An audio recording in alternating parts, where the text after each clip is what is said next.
Là où vous êtes en train de nous suivre, c'est un réel plaisir de savoir que vous êtes nombreux à suivre ces, ces moments de prédication, de moments d'enseignement et d'édification, et que l'Éternel Dieu vous bénisse abondamment. Permettez-nous de rendre grâce à l'Éternel Dieu, lui qui est le maître de temps et de toutes circonstances, lui qui a permis que nous puissions parler de ces sujets aussi importants quand vous pouvez le lire notre énoncé, le développement personnel. Seigneur Dieu, je prie, je rends grâce pour ces moments précieux. Nous te prions par le Saint-Esprit de nous conduire, éternel notre Dieu, de nous éclairer, de nous révéler ta pensée, divin Créateur. Merci, ô Dieu, pour toutes ces personnes que tu as, éternel Dieu, convoquées ensemble, que nous puissions découvrir le profondeur de ta pensée. Je prie dans le nom de Jésus. Je déstabilise tout règne de l'ennemi qui règne par le ténèbre qui n'est autre que l'ignorance. Nous venons devant toi en ce net moment faire tomber l'ignorance et relever la connaissance, afin que nous puissions être puissamment enracinés dans la pensée de l'Éternel. Ainsi j'ai prié dans le nom de Jésus. Amen. Voilà, bien-aimés, que l'Éternel Dieu vous bénisse. Ça fait un bon bout de temps qu'on n'a pas pu passer un direct à cause des occupations, de plusieurs exigences. Mais aujourd'hui, l'Éternel a permis que nous puissions nous rencontrer et nous bénissons l'Éternel pour cette opportunité. Bien-aimés, prenez votre temps de suivre ces moments d'édification, ces moments d'enseignement où nous sommes en train de parler sur le développement personnel. Le développement personnel. Et je m'aurais rappelé ici, comme vous pouvez le constater, nous sommes en train de mettre à partir de Kinshasa, capitale de la République démocratique du Congo. Nous, c'est l'Église dans des dieux et particulièrement votre serviteur, le docteur Amos Mavungu. Le souci que Dieu nous a communiqué cet après-midi, c'est partager avec son peuple et parler d'un développement personnel. Bien aimé, vous devez savoir que lorsque nous parlons du développement personnel, il s'agit aussi du plan établi par le Seigneur.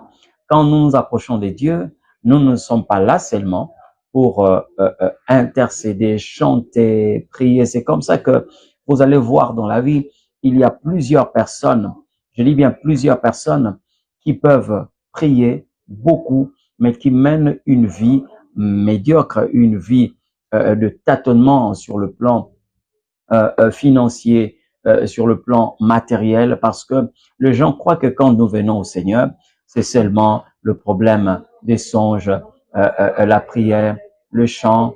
Non, je crois que ce n'est pas ça seulement. Alors, bien aimé, nous allons lire un texte de la Bible qui va nous permettre d'asseoir cet enseignement. Nous aurons aujourd'hui quelques passages de la Bible pour essayer d'éclairer la pensée de chacun de nous par rapport à ce que l'Éternel Dieu veut. Je vais prendre un premier texte de la Bible qui n'est pas en réalité le souhait d'un homme, parce que nous le savons très bien, la Bible est en train de nous révéler cette logique et cette vérité incontestable, et c'est poussé par le Saint-Esprit que les hommes saints ont parlé de la part du Seigneur. Nous sommes dans le livre de 3 Jean. Il n'y a qu'un seul chapitre, 3 Jean, verset 2. La Bible dit ceci. Bien-aimé, je souhaite que tu prospères à tous égards et sois en bonne santé, comme prospère le tas de ton âme. Voilà la pensée de Dieu manifestée. Je m'aurais répété ici que nous sommes en train de parler sur le développement personnel. Déjà, Dieu sait que nous avons la faveur venant de lui pour que nous puissions percer dans la vie. Bien-aimé, j'aime beaucoup plus parler de l'équilibre. Vous devez être équilibré entre le spirituel et le physique. Vous devez être équilibré et savoir vivre dans ces deux mondes tout à fait différents, le monde matériel et spirituel, le monde visible et invisible. Il est bien de prier, c'est vrai, mais il est aussi mieux de travailler. Vous savez, aujourd'hui, vous pouvez avoir la bénédiction de Dieu, mais la bénédiction aussi nous donne une façon de faire. Parce que la bénédiction peut être verbale. Mais pour que cette bénédiction quitte un verbe pour devenir matériel ou prendre un corps, nous devons obéir à un certain nombre d'exigences, de points auxquels nous devons normalement nous soumettre pour que nous puissions voir ces choses. Vous savez, beaucoup de personnes aujourd'hui, ils croient que l'Éternel Dieu bénit seulement spirituellement. Et c'est comme ça que vous verrez, même ceux qui sont en train de prier, ils peuvent aujourd'hui adhérer à des sectes occultes pour bénéficier, avoir le bien, avoir tout ce dont ils ont besoin. Mais c'est comme si Dieu ne bénit pas. J'ai même entendu quelqu'un dire, si vous suivez le Seigneur Dieu, vous allez vous rendre compte que avoir le matériel, vous allez attendre pendant longtemps. C'est comme si le ciel est réservé à ceux qui sont pauvres.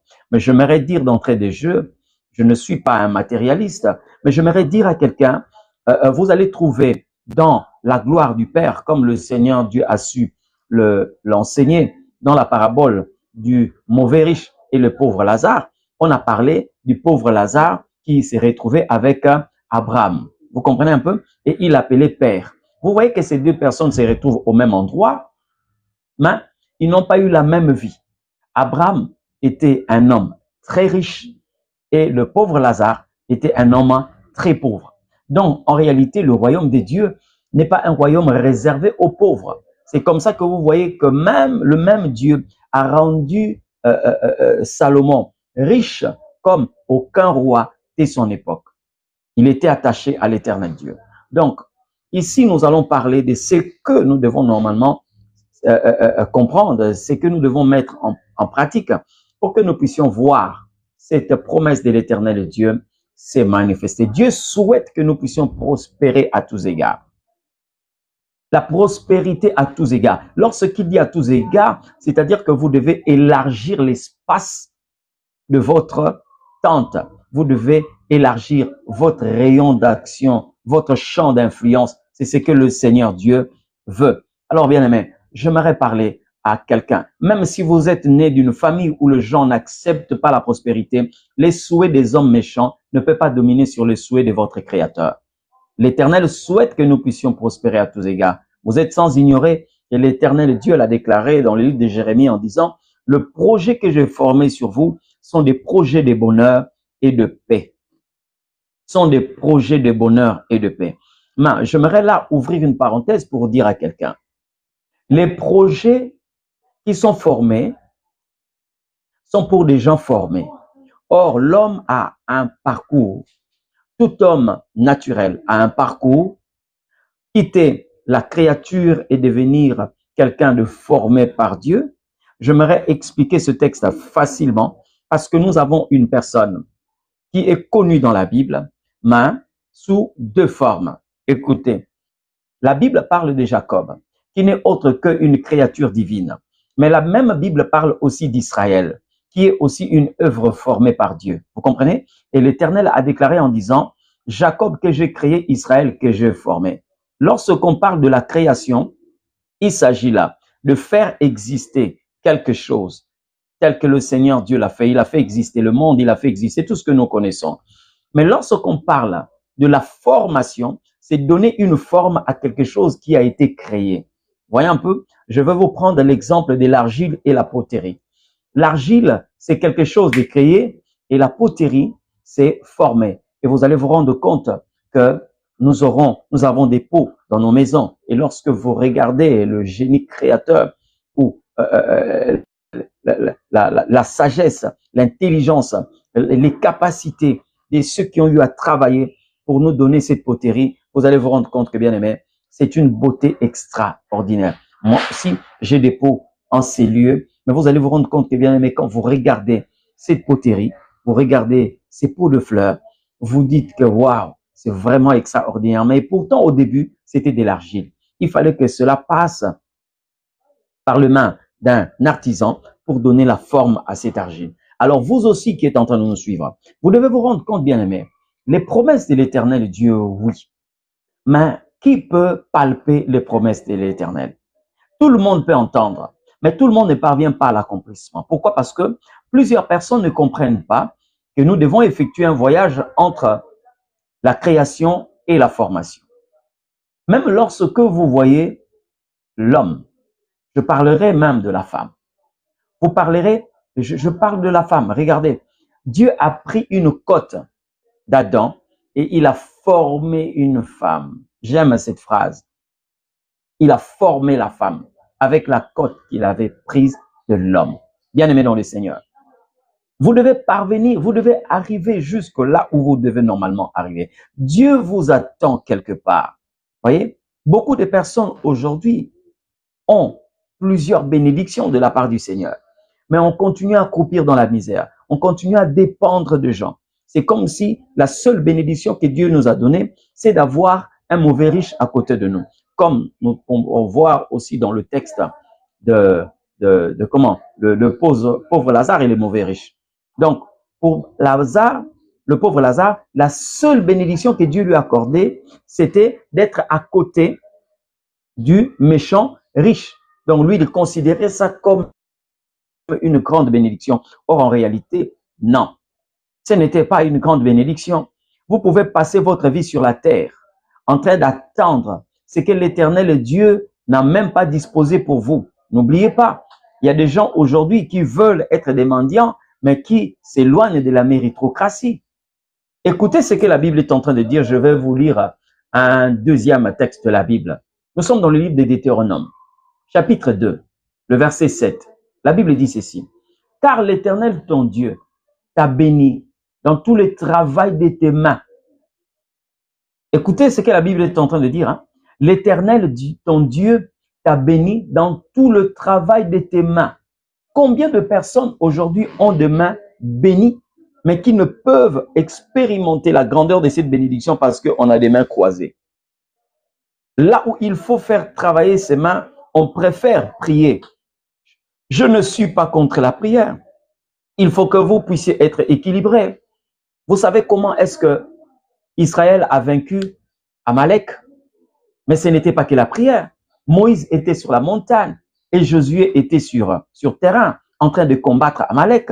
Et la Bible est en train de nous parler de cet équilibre entre la prière et le travail de main. Lorsque Moïse était en train de prier, alors Josué avait la victoire.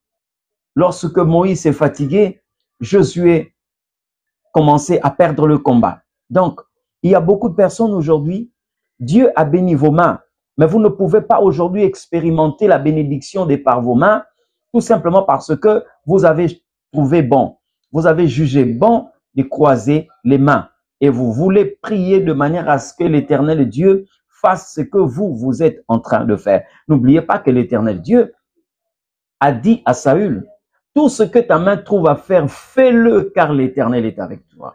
Je me plains d'une telle promesse que Saül a eu à gaspiller parce que j'ai vu Saül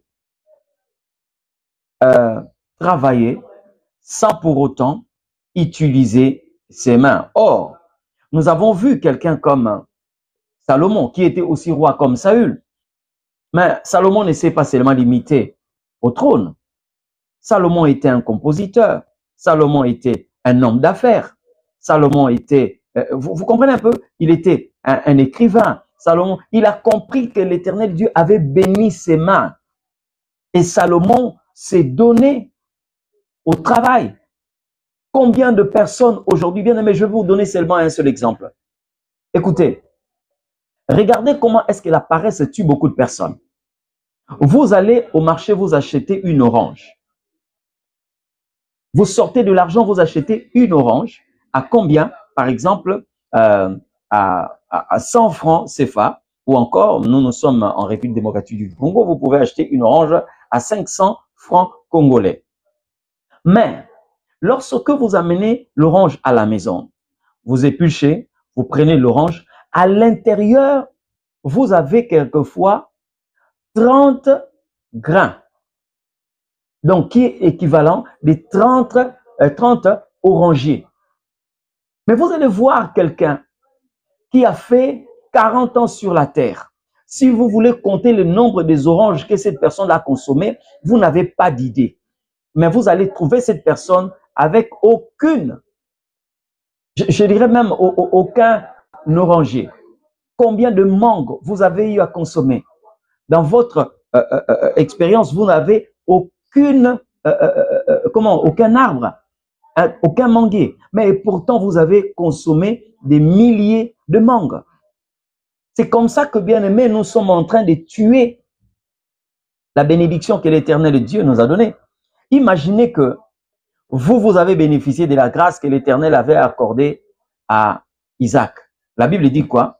Isaac planta et il récolta au centuple. Voilà. Si Isaac s'était croisé les mains, il allait tuer le centuple qu'il allait normalement récolter. Et la Bible dit par la suite, Dieu le bénit et il devint encore plus puissant. Et les habitants de ces pays ont même dit que cet homme devient plus fort que nous. Il n'allait qu'en s'enrichissant. Combien de personnes aujourd'hui sont en train de tuer même la grâce que l'Éternel Dieu a mis au-dedans d'eux? Lorsque vous voyez la bénédiction et l'œuvre de main, je suis en train de constater ici ce qui s'est passé avec Moïse. L'Éternel a dit à Moïse, lève ton bâton, moi je vais souffler sur la mer. L'activité de tes mains cache quelque chose. Et lorsque vous ne voulez pas mettre en application ce que l'Éternel Dieu exige que vos mains puissent faire, bien aimé, oh, je ne sais pas, vous allez passer à côté. Vous qui nous suivez depuis Burkina Faso, et l'Éternel Dieu vous bénisse. Shalom à vous, que le Seigneur Dieu vous fasse énormément du bien. Nous sommes en train de parler ici de la responsabilité de fils du royaume, de manifester la gloire que l'Éternel Dieu nous a donnée. J'ai dit aujourd'hui, beaucoup de personnes, lorsque les gens voient, on entend parler de l'Église, on croit que c'est des gens qui n'ont rien à faire, qui se sont réfugiés dans l'Église. Nous qui devons être des dominateurs, nous sommes devenus des récessifs, des personnes dominées et écrasées par le poids de la société. Parce que nous ne voulons pas mettre en application aujourd'hui la mauvaise compréhension des choses de Dieu dans le sein de plusieurs personnes fait aujourd'hui de l'Église ce qu'elle est. Mais bien même l'Église est une cité puissante. Une cité puissante.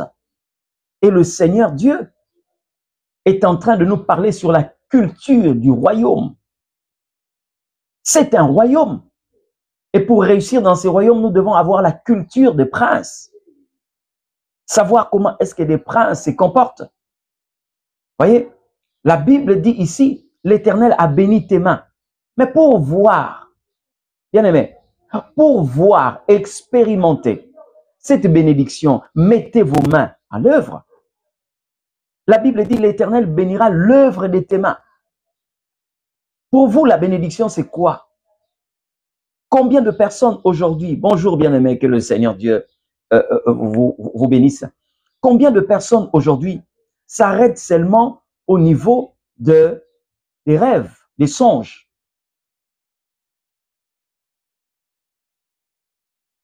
Vous allez nous écrire en privé et nous allons vous orienter, disons en privé ou après le live. Qui demandez comment vous rencontrer, nous sommes là et nous allons vous donner comment les possibilités, comment est-ce que nous pouvons nous rencontrer. Donc, je disais, beaucoup de personnes aujourd'hui sont restées dans les rêves, dans les songes. Mais n'oubliez pas, Joseph n'était pas seulement un faiseur de songes, mais Joseph était aussi un interprète de songes. Comment? Donc, il a réalisé son songe, mais l'interprétation du songe de Pharaon a fait que son songe puisse se réaliser. Si Joseph était réservé, si pour lui, au moment où on disait à Joseph que Pharaon veut te voir, le roi veut te voir, il dit non, non, non, moi, c'est la prière. Moi, c'est la prière. Bien aimé, peut-être que l'histoire allait être racontée d'une autre façon. Nous devons, bien aimé, comprendre cette culture du royaume. Vous savez, lorsque la Bible parle de ténèbres, le ténèbre n'est pas seulement le fait de vous priver de lumière. Le ténèbre, en réalité, le mot ténèbre a la même définition que l'ignorance. Le diable règne là où il y a l'ignorance. Et le Seigneur règne là où il y a la connaissance. C'est comme ça que le Seigneur est en train de dire, comme tu as rejeté la connaissance, moi je te rejetterai aussi et tu seras dépouillé de mon sacerdoce. Lorsque l'Éternel Dieu bénit l'œuvre de tes mains, il y a des gens, pendant que vous êtes en train de me suivre, je dis qu'il y a des gens qui ont des mains, qui portent des grandes bénédictions, mais ces bénédictions ne sont pas visibles parce que vous n'êtes pas capable de mettre vos mains en évidence. Vous n'êtes pas capable d'effectuer le mouvement qui fait de sorte que cette bénédiction puisse se matérialiser. Et aujourd'hui, avec certains types de prédications que nous avons, on nous apprend à fermer les yeux, à lever les mains au ciel, mais même le moment où nous devons avoir les yeux ouverts. Bien-aimés dans le Seigneur, faites attention. Pourquoi j'ai parlé de ces points? Parce que si David avait un tel comportement, il pouvait mourir même sous l'adoration. Et les gens allaient dire que le Seigneur l'a abandonné. Non, non, le Seigneur ne l'a pas abandonné, mais David n'a pas compris comment se comporter. Devant Saül, on n'adore pas les yeux fermés. Sinon, il va vous clouer contre la paroi. Vous comprenez? Devant Saül, on adore les yeux ouverts. Et David connaissait très bien ces techniques parce qu'il y a des moments où quelquefois l'esprit mauvais sort déjà. Et c'est Saül qui agit. Ce n'est plus l'esprit mauvais, mais c'est Saül. Or, dans la pensée de Saül, pour lui, l'ennemi à battre, c'est David. Faites excessive attention. Dieu vous a béni. Et vous devez aussi être capable de vous mettre en mouvement. Vous savez, bien aimé, aujourd'hui, beaucoup de personnes, si on vous dit que la bénédiction de Dieu, c'est pour que vous puissiez être béni comme Joseph a été béni, mais bien aimé, beaucoup de personnes vont passer quelquefois à côté. Comment vous pouvez passer à côté? Tout simplement, lorsque les gens attendent, que tout tombe du ciel. Dieu nous a déjà tout donné. Et la Bible est claire là-dessus en disant qu'il n'y a rien de nouveau sous le soleil. Nous sommes bénis. Il n'a pas dit que nous serons, mais nous sommes bénis de toutes sortes de bénédictions spirituelles dans le lieu céleste. Mais notre plus grand problème, c'est que nous ne voulons pas nous comporter comme le prince. Nous n'avons pas la culture du royaume. Comment est-ce que la Bible parle d'un homme comme Abraham qui cite ses richesses? C'était par la prière? Non.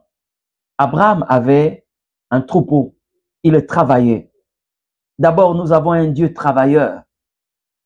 Dieu ne peut pas encourager la paresse. Dieu, c'est un travailleur. Et les premiers mots que nous trouvons dans la Bible, dans le texte relatif à la création, c'est un Dieu qui travaille. Un Dieu qui travaille. Même si aujourd'hui, bien aimé, vous recevez la capacité ou la grâce de connaître l'interprétation des songes, vous pouvez le faire pour Pharaon. Vous pouvez le faire pour Pharaon, dire que voilà, ces songes signifient ça, ça, ça, ça. Cette année d'abondance et cette année de grande famille.